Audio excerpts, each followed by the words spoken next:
With San Diego Comic-Con starting officially today, there's no doubt that even though it won't be as big of a presence as it will be in the next few weeks in Baltimore, My Little Pony, Friendship is Magic, will have a presence at San Diego Comic-Con somehow in one of the rooms that will be hosting its panel.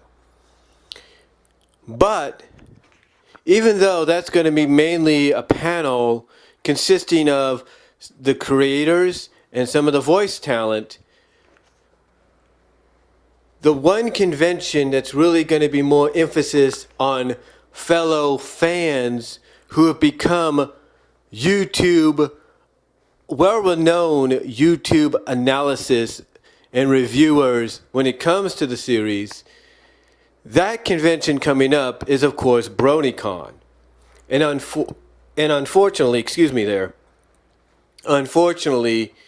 this year's BronyCon 2019 in Baltimore, Maryland, is the last one.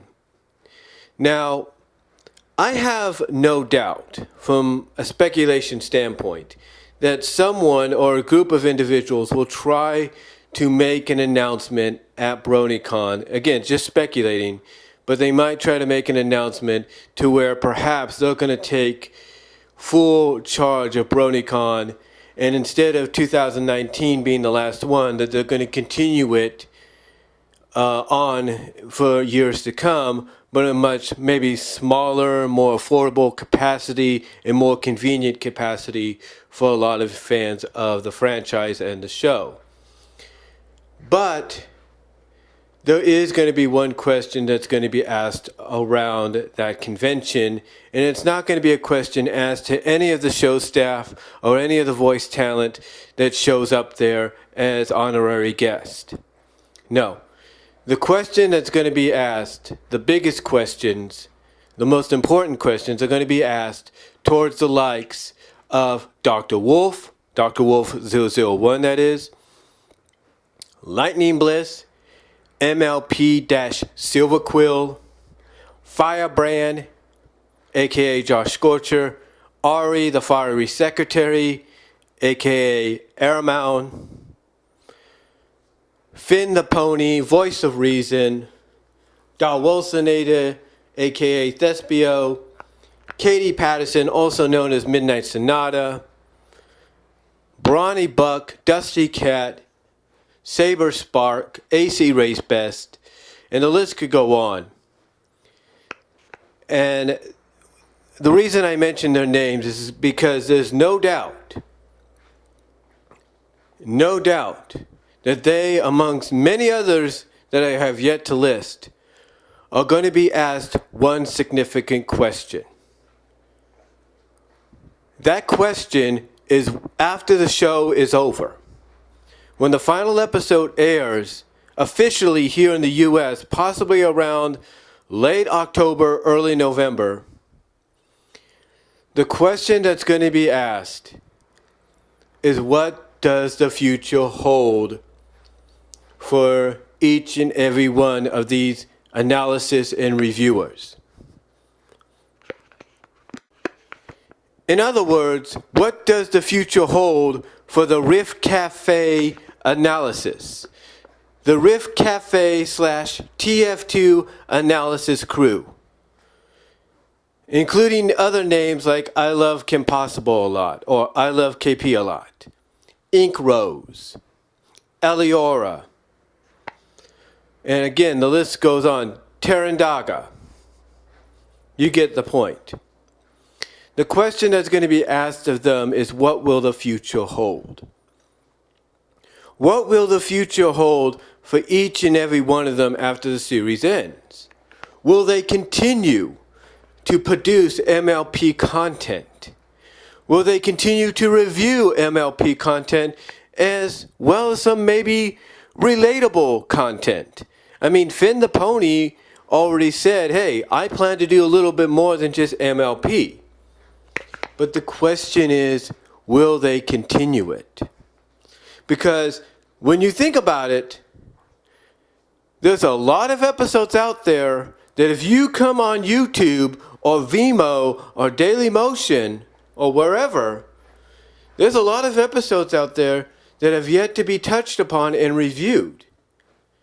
And a lot of these reviewers, when they started, a lot of these analysis and reviewers and members of the Brony and Pegasisters community have yet to talk about. There's a lot of them. There is a lot of them. I mean, Firebrand, as far as I know, hasn't done a review, as far as I know, a Taking Too Seriously review on Secret of My Excess. I would love to see what his reaction is to that. You know, same with, let's say, I think Silverquill's done it. I'm not really sure, but I'd love to see what his reaction is. You know, Voice of Reason. I don't know if he's done I think he has done the review on it, but I would love to see him do a kind of a redo of that review of Secret of My Excess with Thespio. See what Thespio's thoughts are. You know, the list of episodes, it's going to be, 225 episodes, plus the movie, plus 3 specials. So you're going to have a lot of content to work with. But the question I'm sure a lot of people are going to ask is, will this continue? Or when the show ends, will their reviewing of MLP be over as well? I wouldn't think so. My personal thought to that and answer to that is I don't think so. You know, there's too much content out there. There's a lot of newbies out there. I mean, heck, it took me it took a slow run with me, a slow build with me to come out and say I'm a brony, when at one time I said I wasn't.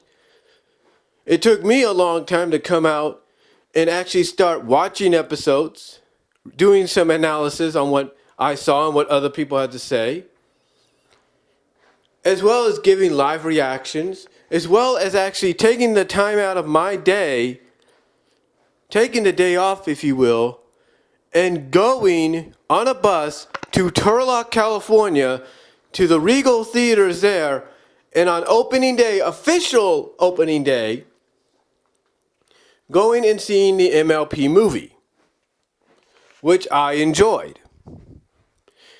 I saw Best Gift Ever. I didn't see Rainbow Road Trip, but from what I've seen, it looks good. Point is, there's still a lot of content available. And that's the one thing fans in attendance that are going to go to these panels hosted by everybody that I've mentioned, in one group or separately or whatever the case may be, they're going to ask, what does the future hold? What does it hold? Because you cannot tell me that after the final episode, and if not the final special for a time, that people are going to say, okay, we're done with Friendship is Magic, we're done with ponies. No. You can't tell me that's going to happen. Because, again, there's too much content. And it's not just the animated series. You got the comic books by IDW. Maybe even some of the junior or regular size novels. The point is, there's a ton of content still available out there. But the question, and I know I'm repeating myself here, but it bears repeating that the question is going to be asked a lot of, what does the future hold?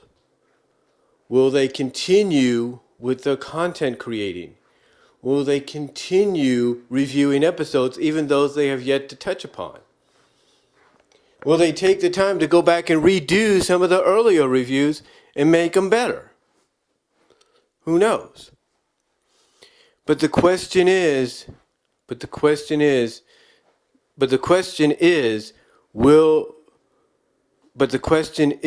is going to be, I should say, what will the future hold? And that is a question that will be asked amongst many people at BronyCon.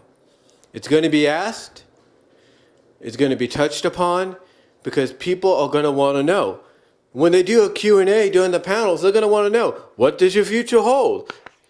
Let's say Silverquill takes questions during the Q&A. What are the people going to ask him? They're going to be like, Silverquill, are you going to still continue doing reviews after the show's done? Same with Firebrand. Same with Thespio. Same with Voice of Reason, Keyframe, Golden Fox, Anthropony, Brony Buck, Lightning Bliss, you name it. People will be asking that same question to all of them, individually or as a group. So with that said, in the end, I hope you all have a great time at BronyCon this year. I really do. And I know I repeated myself a lot here. But I repeated myself due to the fact that I know that this, among many other similar, if not